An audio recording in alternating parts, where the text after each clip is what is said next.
Eu amo a mensagem da cruz, até morrer eu a vou proclamar. Eu convido a você que abra sua Bíblia lá em Lucas, o Evangelho de Lucas, no capítulo 23. O Evangelho de Lucas, no capítulo 23, nós vamos ler aqui. Eu estarei lendo os versículos 33 a 43. Esse vai ser o nosso texto base, tá bom? Nós praticamente nós vamos ficar mais nesse texto, tá? Lucas 23, versículos 33 a 43. A palavra de Deus diz assim: 23, 43. E quando chegaram ao lugar chamado a Caveira, ali o crucificaram, e aos malfeitores, um à direita e outro à esquerda.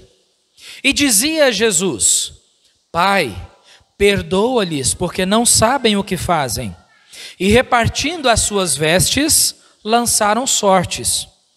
E o povo estava olhando, e também os príncipes zombavam dele, dizendo: a outro salvou, salve-se a si mesmo, se é o Cristo, o escolhido de Deus. E também os soldados o escarneciam, chegando-se a ele e apresentando-lhe vinagre, e dizendo: se tu és o rei dos judeus, salva-te a ti mesmo. E também por cima dele estava um título escrito em letras gregas, romanas e hebraicas: este é o rei dos judeus. E um dos malfeitores que estavam pendurados blasfemava dele, dizendo: se tu és o Cristo, salva-te a ti mesmo e a nós. Respondendo, porém, o outro repreendia-o, dizendo: tu nem ainda temes a Deus, estando na mesma condenação? E nós, na verdade, com justiça, porque recebemos o que os nossos feitos mereciam. Mas este nenhum mal fez. E disse a Jesus: Senhor, lembra-te de mim quando entrares no teu reino. E disse-lhe Jesus: em verdade te digo que hoje estarás comigo no paraíso. Amém? É um texto muito interessante, tem uma parte triste, mas ele faz o fechamento aqui com uma mensagem excelente, uma mensagem alegre, uma promessa que Jesus dá para aquele malfeitor, né? Então nós vamos lembrar aqui, irmãos, que Jesus ele foi julgado e condenado injustamente. Por quê? Porque ele se declarou ser o Filho de Deus, o que na realidade era uma verdade. Jesus é o Filho de Deus. E por isso ele foi crucificado. Tendo sofrido várias humilhações que nós vimos na semana passada, em Isaías 53, e também nós lemos Mateus, quando fala a respeito da crucificação, ele tendo sofrido várias humilhações, zombarias, escárnios, cuspidas, pauladas, socos, nudez, espancamento com açoites e uma coroa de espinho. Agora é o momento em que ele sobe o monte, carregando aquela pesada cruz, na qual ele seria crucificado. Quando nós falamos sobre a crucificação, nós sempre focamos, normalmente, na cruz de Cristo.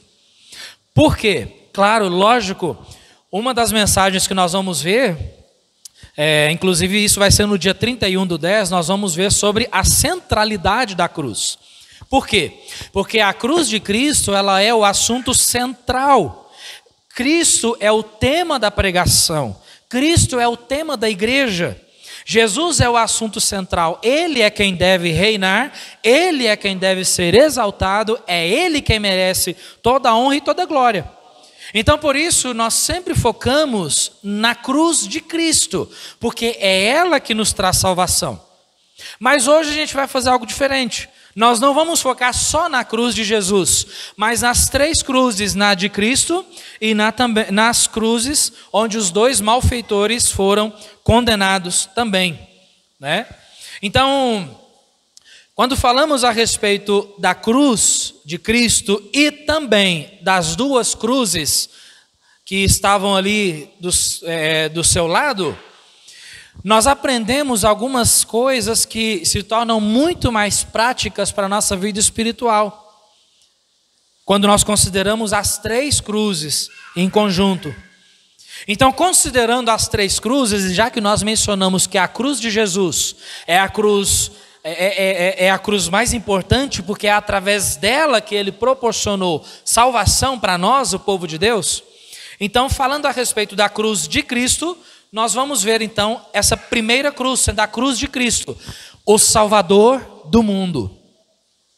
O Salvador do mundo. E essa é a primeira cruz que nós vemos aqui, a cruz do Senhor Jesus Cristo. Então nós vemos então Jesus Cristo morrendo numa cruz pelos nossos pecados. E isso conforme está escrito em Romanos capítulo 5, versículo 8. Que fala o quê?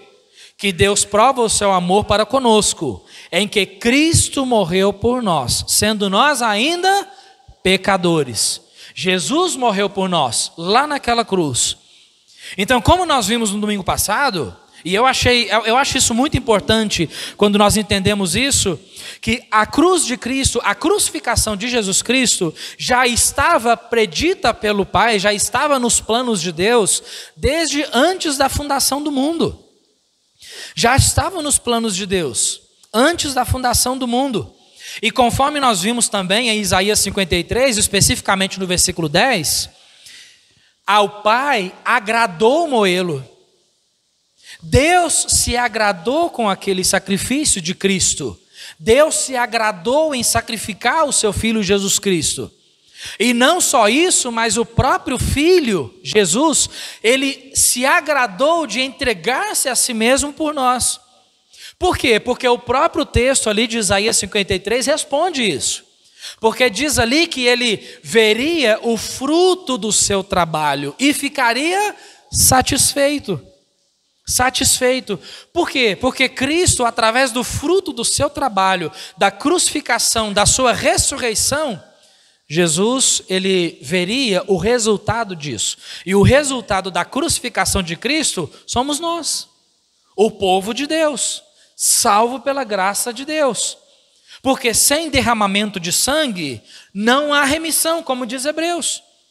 Então, algum sangue deveria ser derramado, teria que ser derramado.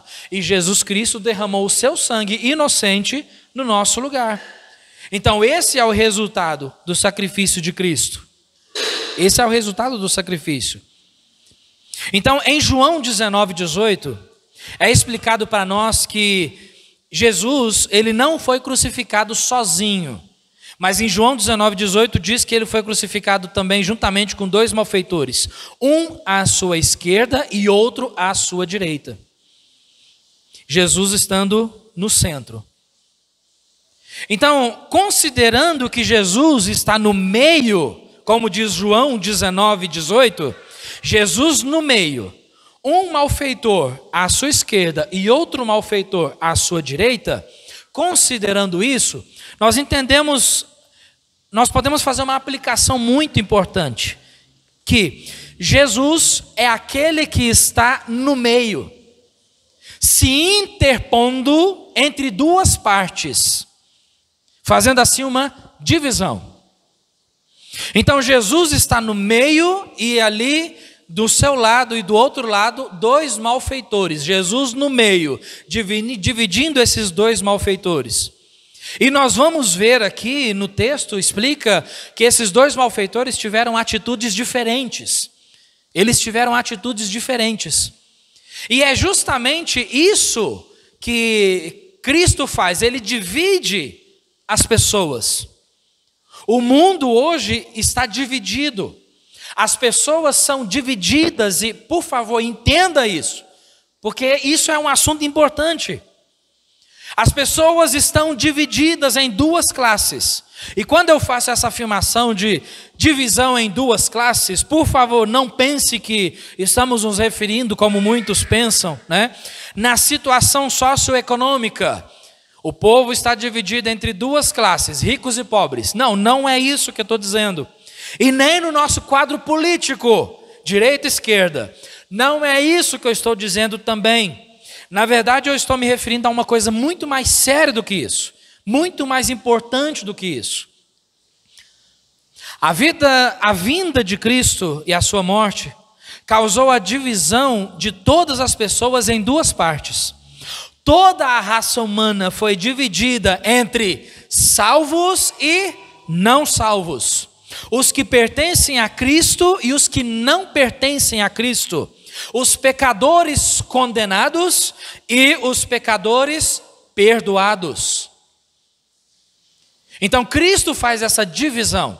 Jesus faz essa divisão. E a pergunta crucial para hoje à noite é: você faz parte de qual? De qual classe de pessoas?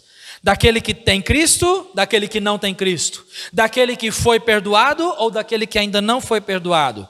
É importante entender isso. Então só existem duas classes de pessoas. 1 João 5,12 diz assim: quem tem o Filho tem a vida. Quem não tem o Filho de Deus não tem a vida. Só essas duas divisões. Então, em qual parte? De qual divisão você faz parte? Então, essa primeira cruz, nós entendemos essa divisão. Nós vemos que o nosso Salvador morreu por nós naquela cruz, com todo o sacrifício, todo o sofrimento que nós vimos na semana passada, e ele faz essa divisão, salvos e não salvos.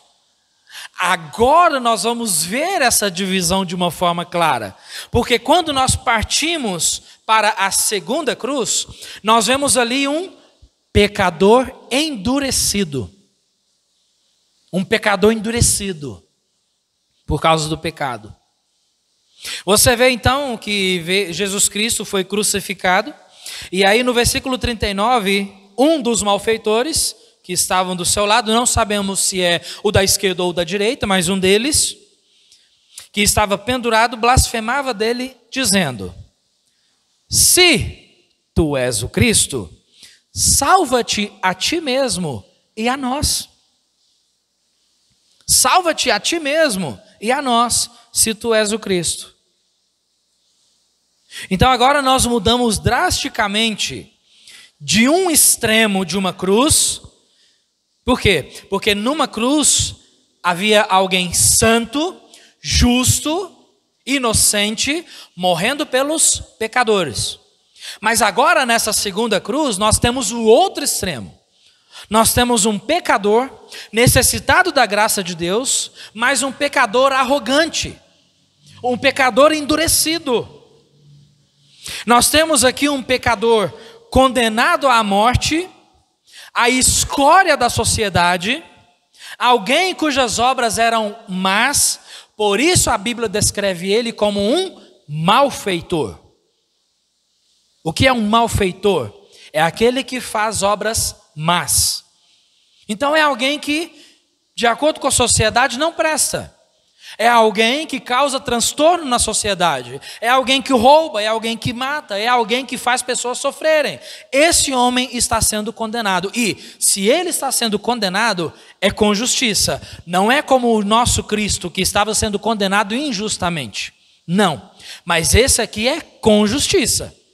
Com justiça. Tanto é que o outro malfeitor, ele reconhece isso. Com justiça. Mas nós vemos aqui então um malfeitor endurecido. Agora uma coisa que chama a atenção para nós, irmãos, é que mesmo à beira da morte, a morte certa, porque aquele que era pendurado na cruz, de modo algum ele era libertado daquilo. Ele tinha que morrer, ele sabia que ia morrer, ele estava à beira da morte, ele estava passando pelos seus últimos momentos de vida. Mas ainda assim, ele não se humilhou diante do trono da graça de Deus, rogando pela salvação. Ele não se humilhou diante de Deus, não se arrependeu das suas obras más e nem implora a Deus pela sua misericórdia. Ele ainda assim se mantém endurecido. até no momento da sua morte. Ele não se arrepende. Não se arrepende. Agora, falando sobre essa questão do arrependimento, eu entendo um pensamento um pouco incoerente de algumas pessoas. Porque eu já ouvi algumas pessoas dizendo assim, que esse malfeitor aqui, ele endureceu o seu coração e ele não se arrependeu, porque foi da vontade do Pai que ele não se arrependesse. Porque foi da vontade de Deus que ele morresse sem salvação. Porque foi da vontade de Deus que ele se mantivesse endurecido até o último momento da sua vida. Mas, particularmente, eu acho incoerente esse pensamento, porque nós temos alguns versículos na Bíblia que nos ensinam algo diferente. Por exemplo, em Mateus capítulo 3, versículo 2, João Batista disse: arrependei-vos. Em Mateus 4,17, Jesus também ensinou: arrependei-vos. Em Marcos capítulo 1, versículo 15, João Batista, falando também da pregação dele, João Batista pregando, ele disse: arrependei-vos e crede no Evangelho. Marcos capítulo 6, no versículo 12, quando os discípulos saem para pregar, eles saíam pregando para que todos se arrependessem. Em Lucas 13, versículo 3, Jesus também disse: se vocês não se arrependerem, todos irão perecer. Em Atos 2:38, Pedro, na sua pregação, ele disse: arrependei-vos.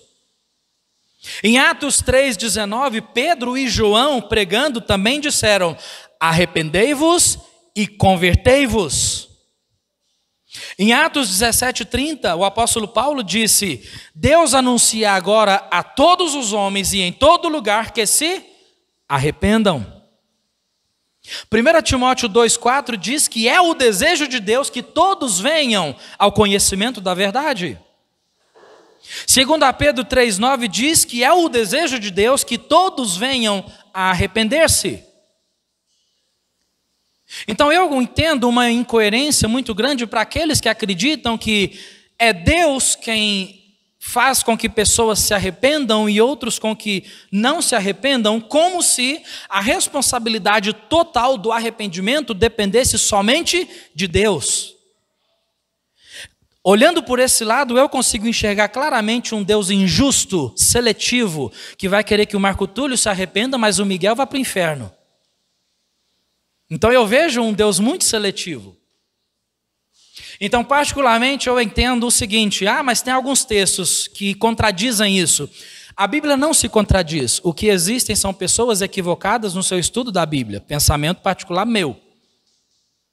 A conclusão que nós chegamos é que realmente é o desejo de Deus que todos sejam salvos. É o desejo de Deus que todos venham a arrepender-se. Mas aí a pergunta que fica para nós é: então por que nem todos se arrependem? Por que nem todos são salvos? Porque a condição para ser salvo é se arrepender dos seus pecados. E esse malfeitor não quis deliberadamente receber a graça de Deus na sua vida. Ele não quis. Ele pisou no sangue do Senhor Jesus Cristo. Porque o nosso Deus, ele é um Deus santo, sim. Ele é um Deus soberano. Mas ao mesmo tempo, ele é um Deus justo. Ele é um Deus justo. E eu acho que seria muita injustiça da parte de Deus, com tantos versículos e tantas pregações dos apóstolos e dos discípulos e do próprio Cristo, ordenando que as pessoas se arrependessem, seria muita injustiça da parte de Deus pedir para que as pessoas, ordenar para que as pessoas se arrependam, se o arrependimento é Ele quem dá. Conseguiu pegar o pensamento? Então Deus seria injusto. Puxa, Senhor, o Senhor ordena que todos os homens se arrependam. Mas é o Senhor quem faz com que eles se arrependam. Então como é que faz? Por que alguns não se arrependem então? Então, pelo contrário, irmãos, eu vejo claramente na palavra de Deus que é o desejo de Deus. E eu vejo que esse malfeitor se manteve endurecido até o último momento da sua vida, porque ele quis. Porque ele quis. Ele rejeitou Cristo. Ele pisou no sangue de Jesus. Ele não quis saber de Jesus. E é justamente isso que muitas pessoas fazem hoje. É isso. Esse homem não quis se arrepender. Na verdade, ele era um homem interesseiro. Interesseiro. Não quis o perdão de Deus. Ele só queria o livramento da morte. É o que ele diz aqui. Se tu és o Filho de Deus, salva-te a ti mesmo e a nós também.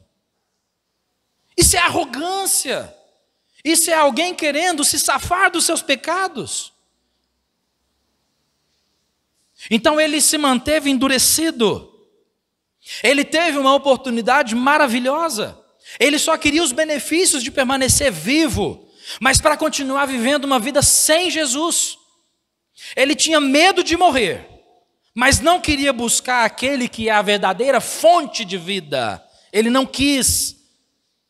Muito pelo contrário, nós vemos a arrogância dele. Se tu és o Filho de Deus, salva-te a ti mesmo e a nós também. Agora, irmãos, entenda o contexto aqui. Esse homem ele estava crucificado, ele estava com dores, ele estava morrendo à beira da morte.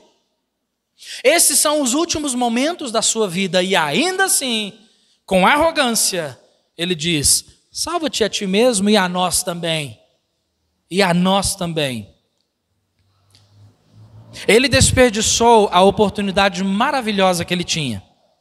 Ele pisou no sangue de Cristo. E quantas pessoas pisam no sangue de Jesus Cristo hoje, desperdiçam essa oportunidade, não querem se arrepender, preferem confiar na sua religião, na sua frequência na igreja, no seu batismo. Quantas pessoas nós nos deparamos e perguntamos assim: olha, você já tem Cristo como Salvador? Em algum momento da sua vida você se arrependeu dos seus pecados e colocou a sua fé no sacrifício de Cristo? Quantas pessoas nos respondem dessa forma assim: eu fui batizado dia tal. Amado, não tem nada a ver com batismo. O batismo é uma representação da salvação que já aconteceu na vida daquele que se arrepende. Isso é batismo. Mas existem muitas pessoas que confiam no seu batismo para poder chegar até o céu. Pergunta: dá a entender aqui que esse homem se submeteu ao batismo? Na realidade, pelo contexto nós entendemos que, porque não era qualquer pessoa que morria à morte de cruz. Eram os piores da sociedade.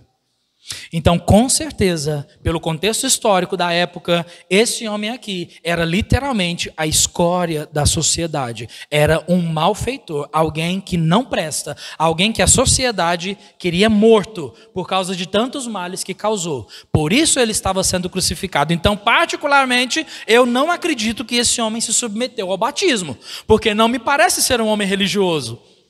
Pelo contrário, ele era um malfeitor. Um malfeitor.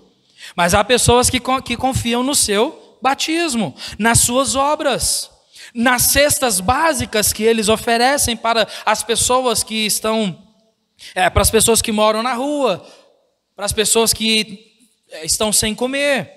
Enfim, muitas pessoas confiam em muitas coisas, menos exclusivamente em Cristo. Essa é a segunda cruz que nós vemos aqui. Essa classe de pessoas. Pessoas que rejeitam Jesus. E Deus é justo. Ele dá oportunidade. Porque o nosso Deus, Ele é justo. Ele é santo. Mas Ele também é justo. Ele também é justo. Se Ele diz, em vários textos, arrependei-vos, é porque Ele dá um mandamento que qualquer pessoa é capaz de cumprir. Se arrepender e submeter a sua fé ao sacrifício de Cristo. Então essa é a segunda cruz. Mas aí, para finalizar o texto, nós temos uma terceira cruz. E essa terceira cruz é a cruz do pecador arrependido. Arrependido. Aquele que se arrependeu. Aquele que ouviu a voz de Deus e se submeteu a ela. Nós lemos isso no versículo 41. Aliás, versículo 40 e 41. Você viu ali então? Quando um malfeitor diz: se tu és o Cristo, salva-te a ti mesmo e a nós. O que estava do outro lado de Jesus, respondendo, porém, o outro repreendia-o, dizendo: tu nem ainda temes a Deus, estando na mesma condenação? Na mesma condenação? Aí o versículo 41 diz: e nós, na verdade, com justiça, porque recebemos o que os nossos feitos mereciam. Mas este, falando de Jesus, nenhum mal fez. Nenhum mal fez. Então você vê aqui, amados, da mesma forma, alguém que estava sendo crucificado porque foi condenado por causa das suas más ações na sociedade, por causa dos seus pecados diante de Deus, ele sendo condenado, também foi julgado, culpado, condenado à morte.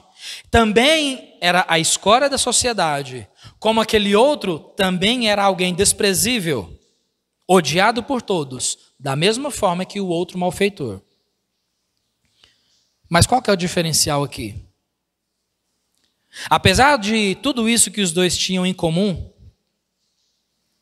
e outras coisas mais, porque nós temos que lembrar, os dois tiveram a oportunidade de estar com Cristo. Os dois viram Jesus. Os dois contemplaram o sofrimento de Jesus na cruz. Os dois ouviram as palavras de Jesus na cruz, quando Jesus disse: Pai, perdoa-lhes porque eles não sabem o que fazem. Os dois ouviram isso, mas um permitiu que aquilo entrasse no seu coração, um se submeteu, um conseguiu enxergar tudo aquilo que Jesus estava sofrendo. E por isso ele diz aqui: nós estamos aqui porque nós merecemos, mas ele, Jesus, nenhum mal ele fez. Nenhum mal ele fez. Então eu creio que toda aquela atitude de Cristo como servo sofredor lá na cruz tocou no coração desse homem. E é exatamente isso que uma pessoa precisa fazer para ser salva. Nada desse tipo de salvação onde só se fala do amor de Deus. Tem que se falar também da justiça de Deus. Foi a justiça de Deus que fez com que o seu filho fosse morto pelos nossos pecados. O amor e a justiça de Deus estão interligados, não podem se separar, eles andam juntos. Então sim, é importante você evangelizar e falar do amor de Deus, mas também faz parte falar da justiça de Deus. Isso também é o evangelho. Então, para uma pessoa compreender o evangelho, para você ensinar o evangelho para alguém, de uma forma bíblica, eu creio que para uma pessoa ser salva, a pessoa tem também que, com os olhos da fé, enxergar, contemplar aquela cruz lá no Calvário, Jesus pendurado nela, sangrando pelos nossos pecados. Isso é evangelho. Aí quando a pessoa, com os olhos da fé, enxerga, consegue ver Jesus Cristo lá no Calvário, e aquilo entra no seu entendimento, mas também no seu coração, isso causa uma mudança de atitude. E é justamente essa mudança de atitude que fez com que esse ladrão fizesse, esse malfeitor fizesse essa profissão de fé. Isso é uma profissão de fé. É uma profissão de fé. Por quê? Primeiro, ele reconhece aqui os seus atos pecaminosos e a inocência de Cristo. Nós estamos aqui porque nós merecemos, mas ele nenhum mal fez. E segundo, porque ele reconheceu também a sua necessidade do reino celestial, que pertence a Cristo. Porque ele disse: Senhor, lembra-te de mim quando entrares no teu reino. Então ele reconhece que Jesus tinha um reino pertencente a ele. E quem tem um reino, naturalmente, é o rei. Então ele reconhece isso quando ele disse: Senhor, lembra-te de mim quando entrares no teu reino. Isso é uma profissão de fé. Nos últimos momentos da sua vida. Enquanto existe vida, existe esperança. Enquanto existe vida, existe oportunidade. E ele aproveitou essa oportunidade. E aí, sabe o que acontece de acordo com Lucas 15, versículo 7 e o versículo 10. Você lembra disso? O que acontece quando um pecador se arrepende? O que acontece lá no céu?